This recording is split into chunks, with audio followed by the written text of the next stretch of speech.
Namaste. ¿Es necesario protegerse si solo existe la unidad? ¿Si todo es uno? Es una pregunta interesante y efectivamente para muchos es una pregunta sin sentido. Si observamos nuestra doble naturaleza, estaría lo condicionado, estaría lo incondicionado, lo esencial, lo formal.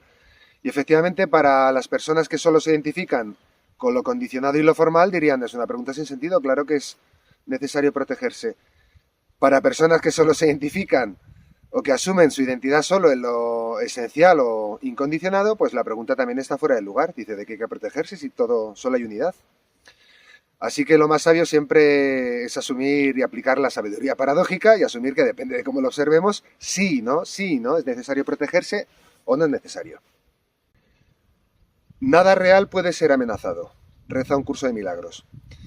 Efectivamente, a un nivel esencial, a un nivel incondicionado, de qué protegerse si no hay nada que pueda dañar, nada que pueda agredir, nada que pueda restar o sumar, no hay nada y a la vez hay todo. Por lo tanto, a un nivel esencial, yo diría que esa afirmación del curso de milagros es genial, porque efectivamente a nivel esencial lo que nosotros somos esencialmente por nuestra naturaleza divina no puede ser afectado, no puede ser atacado, no puede ser agredido.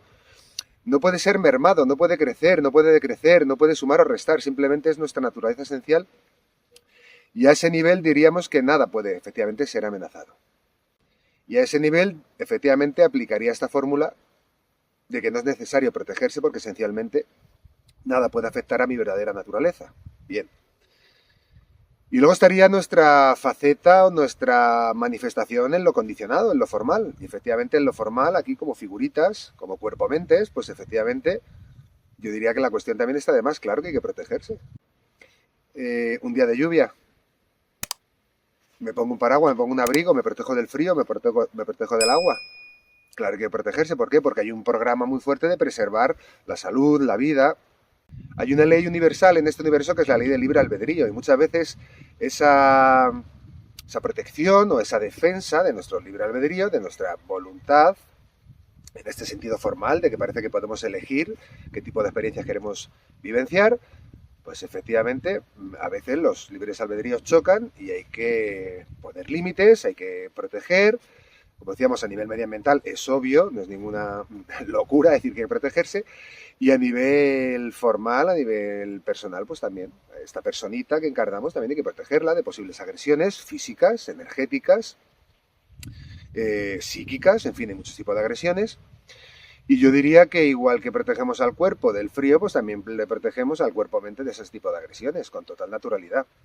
Y ahora bien, que aquí está, yo diría que para muchas personas espirituales aquí está el conflicto, ¿no? Es decir, entonces me protejo, pero todo soy yo y entonces me opongo a mí mismo y, bueno, aquí vienen, como digo, perdemos de vista esta doble naturaleza. Yo diría que preservar esta forma individual, cuidarla y protegerla no tiene que ver con odiar a ninguna otra forma, con condenar a ninguna otra forma, con repudiar a ninguna otra forma. Simplemente dentro de este juego dual, pues bueno, aquí se preserva ese cuidado de la vida y del alma. Así que a nivel físico, efectivamente, contrarrestar cualquier agresión que se dé en este plano de dualidad es perfectamente legítimo y diría que hasta es una manifestación del amor, también del amor hacia esta forma. Se le protege de cualquier tipo de agresión física de manera muy concreta, poniendo los límites necesarios y a veces pues hay que sacar la espada samurai, pues se saca, sin ningún resentimiento, pero efectivamente yo diría que poner límites desde ese lugar es una cuestión de amor y es una cuestión de salud.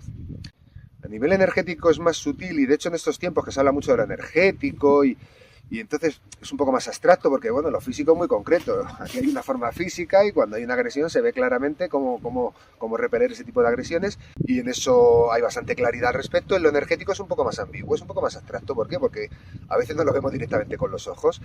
Efectivamente, a día de hoy nadie niega esa dimensión de lo sutil, de lo energético y como, de hecho diríamos, como lo físico es una manifestación también de esa dimensión energética. Y ahí también podemos poner los límites precisos porque también, vamos a decirlo así, en ese nivel también hay mucho ataque sutil. Yo no quiero entrar en friquismos, pero sí que efectivamente tener en cuenta que igual que cuido el cuerpo físico, cuidar el cuerpo energético es crucial para la salud y el cuidado.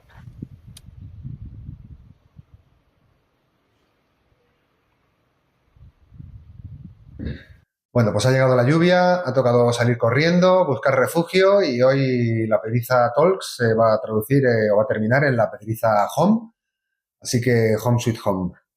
Estábamos comentando el tema de las posibles agresiones, ¿no? En el plano físico, en el plano energético, en el plano psíquico.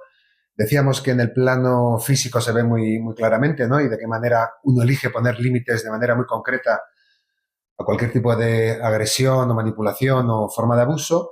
En el plano energético decíamos que se requiere una sensibilidad y una percepción un poquito más afinada, porque efectivamente ya no es tan concreto, pero también aplica. Se puede percibir el campo energético, se siente, no es físico, pero se puede sentir como una especie de burbuja o campo o toroide que envuelve al cuerpo físico y que a la vez pues, bueno, nos vincula a toda la realidad.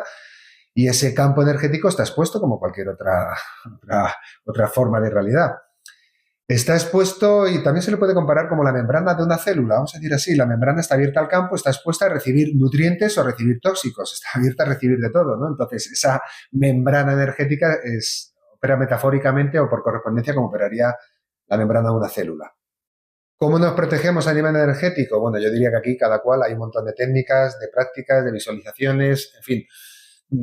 Yo diría, hay muchas cosas, pero yo diría, si tuviera que señalar una cuestión importante sería hacia el decreto y hacia la visualización. De alguna manera, el decreto me conecta con la voluntad consciente. Muchas veces el ataque a nivel energético sucede porque lo estoy consintiendo, casi siempre de manera inconsciente. Por así decirlo, estamos dejando abiertas las puertas al ataque. ¿Y de qué manera evitamos ese consentimiento? ¿Cómo lo neutralizamos? Pues yo diría haciéndonos un poquito más conscientes y ver de qué manera estoy consintiendo o no consiento. Así que por eso decimos que tanto el decreto como la visualización, en el sentido de recrear ese campo y de decretar claramente, con plena voluntad consciente, aquí sí o aquí no, es una de las claves. Hay una ley del universo que es la del libre albedrío. Eso se tiene que respetar. ¿Hay algunas entidades que no lo respetan? No, pero de primeras tu voluntad de consciente es de que se respete. Aquí no. Aquí cierto tipo de energías, no. Aquí cierto tipo de cuestiones, no. Aquí otras, sí. Y eso sería una de las cuestiones a grandes rasgos de cómo protegernos en el plano energético, a través de la voluntad consciente, de lo que permito entrar, lo que no permito entrar, lo que consiento, lo que no consiento, de la visualización creativa y del decreto. A nivel psíquico todavía se afina la cosa un poquito más y aquí la imagen que me viene, hay una película que no sé si os suena, que es la de Origen, que es a través de infectar al inconsciente de las personas con ciertas ideas, a partir de ahí manejarlas o manipularlas en beneficio propio. O sea, al final es infectar la mente o el psiquismo a través de ciertas ideas, ciertas imágenes, ciertas creencias, ciertos conceptos. Entonces, uno puede apreciar que aquí aplica un campo de batalla muy importante. Un campo de batalla aquí y ahora en este mundo, diríamos que todo lo que es todos los sistemas políticos, económicos, sociales, los medios de comunicación, las películas, la música, o sea, todo, la propaganda, la ideología, todo opera como una guerra cognitiva, como una guerra psicológica, que es de qué manera entramos en la mente colectiva con cierta información para aprovecharla en nuestro beneficio. En la película de Origen, una idea, ¡pum!, se siembra una idea que a lo mejor tiene que ver, te conecta emocionalmente con el miedo, con la culpa, con lo que sea, y ahí está ya. Ahí generando su parasitación y su infección, porque en el fondo es como una infección de todo el campo cognitivo.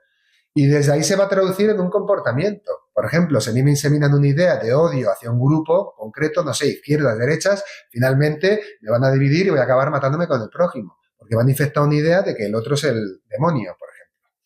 Entonces, cualquier tipo de idea que entre en mí y de alguna manera me divida, me enajene, me separe, pues me está manipulando para explotar mi energía, obviamente. A veces en meditación uno se da cuenta cuando está protegiéndose, así un poquito a nivel físico, energético, dice, cuando llega a nivel psíquico, dice, uy, claro, pero es que aquí, ¿dónde está el ataque realmente? Porque el ataque es que alguien ha dicho simplemente una cosa y entra en tu mente y ahí se ha quedado esa semilla. Es muy sutil cómo sacar esa semilla o ese tentáculo, ¿no? Sin que haya arraigado ya a nivel emocional o incluso celular. Hay un punto ahí. ¿Cuál es para mí la moraleja? La atención y la desidentificación. ¿Qué significa eso? Cuando uno ve una idea limitante o una idea manipuladora, una idea que me separa de mí mismo, de los demás, simplemente la descarta y la saca de sí mismo, la saca del psiquismo, literalmente. Eso no tiene permiso para operar ahí. Esto parece que se dice muy rápido y parece un poco, no sé cómo nos sonará esto, pero finalmente es tal cual. algo entra en mí, algún tipo de idea, algún tipo de información que veo que me está haciendo daño y que no tiene que ver con mi propio criterio y mi propia forma de ver el mundo, fuera de aquí, fuera de aquí. Esta información es desechada, es como la papelera de reciclaje, ¿no? Del ordenador. A la papelera. Y simplemente no darle más vueltas. Esta es una parte más fina, pero yo diría que al final, gran parte del ataque que a veces sufrimos los seres humanos es a través de este tipo de ataque psicológico o ataque psíquico, y hay que permanecer muy atentos para no vernos arrastrados por este tipo de violencias, que son también de carácter muy manipulador y muy destructivo. Así que dicho lo dicho, volvemos al principio, a un nivel esencial, incondicionado, nada real puede ser amenazado, y bendito sea, que así sea.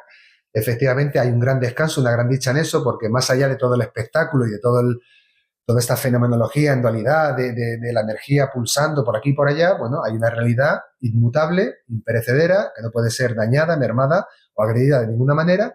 Eso es lo que somos, y bien está. Y a nivel formal, el muñequito que encarnamos, pues por nuestra propia naturaleza, que tiene que ver con el amor, nos sale cuidarlo. Y lo cuidamos a nivel físico, a nivel energético y a nivel psíquico. ¿Para qué? Pues para crear un templo en el cual el alma se recree de manera más creativa y más dichosa. Y en eso estamos.